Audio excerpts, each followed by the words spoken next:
শক্তিশালী ঘূর্ণিঝড় মোরার অগ্রভাগ আঘাত হেনেছে সেন্ট মার্টিনস দ্বীপে। সকালে উপকূলের জেলাগুলোতে আঘাত হানবে ঝড়টি।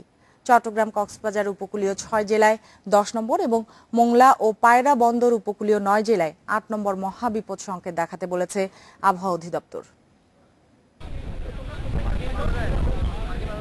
উপকূলের কাছে পৌঁছে প্রবল ঘূর্ণিঝড়ে পরিণত হওয়ায় সোমবার সন্ধ্যায় চট্টগ্রাম, কক্সবাজার, নোয়াখালী, লক্ষ্মীপুর, ফেনী ও চাঁদপুর সহ উপকূলীয় দ্বীপে 10 নম্বর মহাবিপদ সংকেত জারি করেছে আবহাওয়া অধিদপ্তর।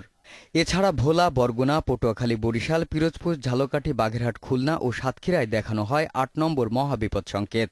এই সামুদ্রিক ঘূর্ণিঝড়টি এখন বর্তমানে প্রবল ঘূর্ণিঝড় মোড়ার কারণে ইতিমধ্যে তার অগ্রভাগের প্রভাবে দেশের বিভিন্ন অঞ্চলে আকাশে মেঘের আনাগোনা বৃদ্ধি পেয়েছে, কোথাও কোথাও বৃষ্টি হচ্ছে। ঘূর্ণিঝড় মোরার কারণে উত্তাল রয়েছে বঙ্গোপসাগর। আবহাওয়া অধিদপ্তর বলছে, ঝড় উপকূলে আঘাত হানার সময় স্বাভাবিক জোয়ারের চেয়ে 4 থেকে 5 ফুট বেশি উচ্চতার জলোচ্ছ্বাস হতে পারে। ভারী বৃষ্টিতে পার্বত্য এলাকায় ভূমিধস হতে পারে বলেও সতর্ক করা হয়েছে। চট্টগ্রাম এবং কক্সবাজার যে উপকূলীয় জেলাগুলি আছে, সেই জেলাগুলিও আসলে 10 নম্বর মহাবিপদ সংকেতের আওতায় চলে আসবে। কুতুবদিয়া, সন্দ্বীপ, হাতিয়া এই সমস্ত অঞ্চলগুলো 10 নম্বর মহাবিপদ সংকেতের আওতায় চলে আসবে।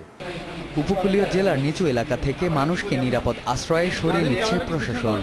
বিভিন্ন জেলায় খোলা হয়েছে কন্ট্রোল রুম। 10টি জেলাকে সবচেয়ে ঝুঁকিপূর্ণ বিবেচনা করা হচ্ছে বলে জানিয়েছে দুর্যোগ ব্যবস্থাপনা মন্ত্রণালয়। ঘূর্ণিঝড় পরিস্থিতি মোকাবেলায় অস্ট্রিয়ার ভিয়েনা থেকে সংশ্লিষ্টদের নির্দেশ দিয়েছেন প্রধানমন্ত্রী শেখ হাসিনা।